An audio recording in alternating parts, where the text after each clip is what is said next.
The lesson. Oh yeah. The official Pagan Ellipsis album dropped, and you guys obviously would have done a few shows off the back of that. Yeah, we toured that around, yeah. Then you at some stage signed to Soulmate Records. Correct. So tell us a bit about Soulmate, and then I guess how that deal came about. I think I actually got that deal when we were still doing the Pagan Ellipsis album. So that was already done before the group album came out.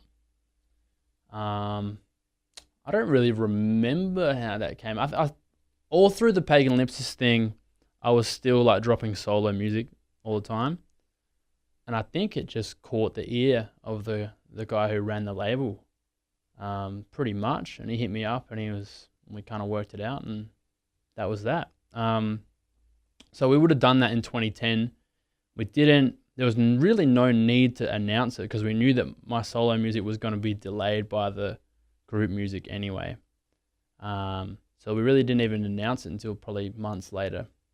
And then in 2011 is when I did the Good Morning project. So yeah, it was a pretty busy couple of years there, on two fronts with the group and the solo stuff. And then around this time, is this... Because 60 was on Soulmate at some stage. Was this at the same time that he was on there? Yeah, it was, but I'm pretty sure he already had don't ask me to explain the intricacies of it because I don't know. But he was also, it was like a deal where he was like on Soulmate and a major label as well at that time. So. And then after Good Morning, you had Sweetest Victory of All. And that would have been like 3-4 years later. 2014, yep.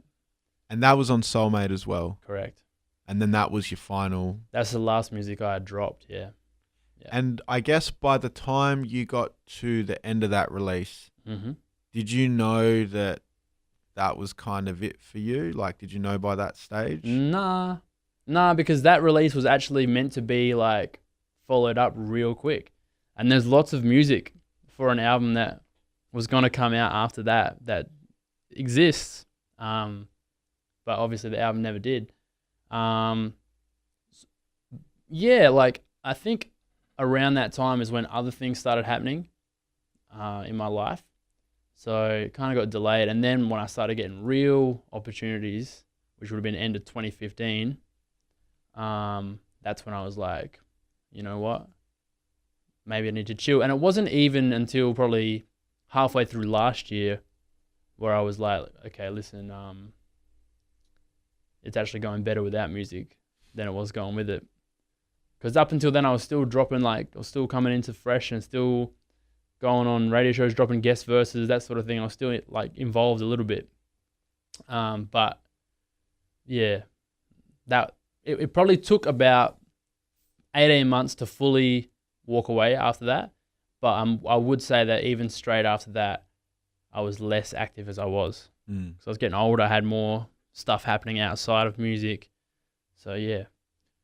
And then so if you had something coming out straight after Sweetest Victory of All, but it never dropped, does that mean that you're just sitting on Unreleased Prime? There's Unreleased Prime, yeah. How much are we talking? I don't know, maybe 8 to 10 completed songs. Are you talking like mixed down, mastered? No, pretty much everything but. And then, so do you think that will ever see the light of day? I don't know. Honestly, I don't know, because I can understand that if people would want to hear it, but there's a lot that needs to happen for it to get to a releasable level, and then by the time that happens, we're talking about music that's like years old. So I'll give you an example, right? This is what could happen. T-Pain and Lil Wayne had this T-Wayne album, and it got like delayed, and they just dropped it for free 8 years later. That could happen. It could be a little time capsule, I guess, but I don't really have plans to. Just sitting there. I don't know. To be honest, I haven't really thought about it. Yeah. Now, when you, I guess, made the conscious decision to sort of, I guess, leave it alone and focus on other things outside of music. Yeah. Was that a pretty easy decision to make by that stage? It totally was, because the thing is, like, I used to really think, especially in my early to mid 20s, I used to really think that rapping was like the only thing that I was really good at. Well, not good at, but like good to the point of like it's out of the ordinary, I guess. And then as I got older and kind of did different things, I realized that those skills kind of apply to a whole lot of things. So, and things that are much more, things that I enjoy just as much, that are more rewarding in other ways. You know what I mean? So more financially lucrative. At least more reliable financially. Yeah, music's tough, man, especially hip hop. I mean, I'm in a position now where I feel like if my work is of good enough quality and I work hard enough, I will be rewarded. Whereas with music, I often felt like it doesn't matter how hard I work, it doesn't matter how good it is, I'm not really in control of the result. And when I say rewarded, it's not just finance, right? It's a whole lot of things. And there's only so much you can hear people say, oh, your heap's underrated. And it's meant as a compliment, but it's like, actually it's the worst thing to hear. It's like, I don't want to be underrated. No one does.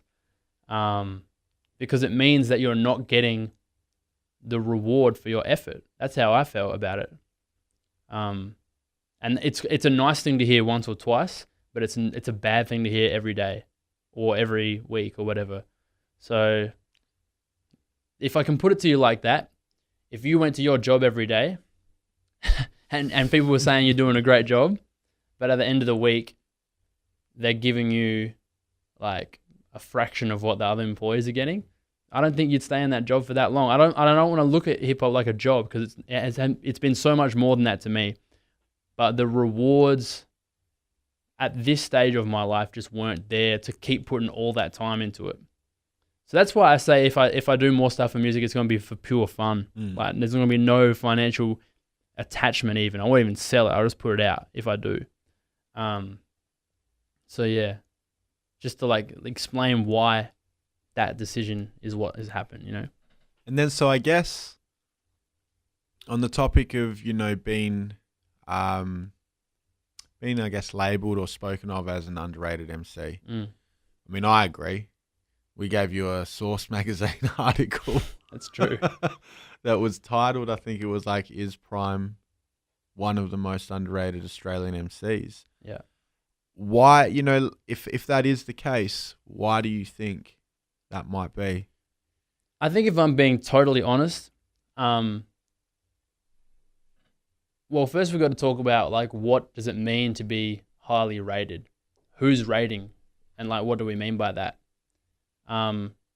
If it's like if we're talking about underrated in terms of like, do people think he's good? Then I think a lot of people have been pretty generous with their praise of me, right? There hasn't been too many people that have been like, oh, he's garbage, right? Which is good. In that sense, I'm not underrated at all. But if it's in the sense of, are you like, getting heaps of like play on the radio or like caking off your music, in that sense, I am underrated. But the thing is, realistically, I never really gave myself the opportunity to be rated in that sense. I didn't make like, if you listen to my album, I didn't make the type of music that is likely to be widely spun and listened to and all that. It's not like fucking music that like only like one tiny minority of society would listen to. But by the same token, there's not obvious singles. It's not music that I think people would like it. There are some songs that like us, a lot of people from all different walks of life have really loved and enjoyed. I think Restore My Faith is probably one of them. But if I'm asking, did I give myself the best opportunity to be accepted in the forums that are going to make you highly rated, like we're saying? Then the answer is no. And the thing is, I was aware of that at the time. So I'm not complaining, and I never was about how the result, because I knew what the result would be anyway. But I think when I was younger, I thought that I can just if it's good enough, like what does that even mean in music? It's completely subjective. Then everything will work out. If I keep doing exactly how I want to do it, everything will work out. But it doesn't really work out like that. So then I guess if you could have played it differently, would you have played it any differently? Nah,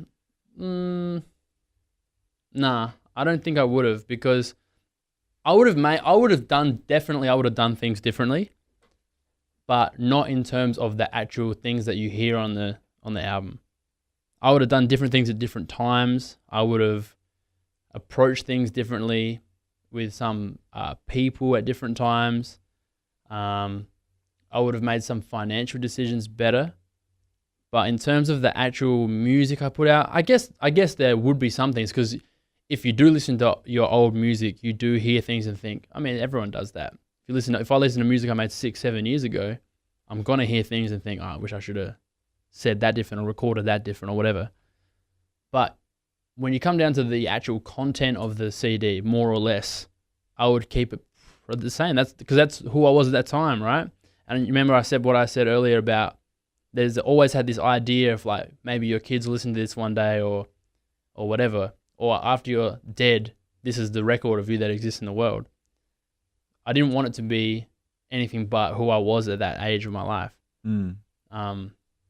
Actually, remember that After Hours Heroes Turf album had that song Forever and a Day? And that was the general idea, like this, what I'm doing now, what I'm putting on this track keeps me alive forever. And I was conscious of that, so I wanted it to be accurate.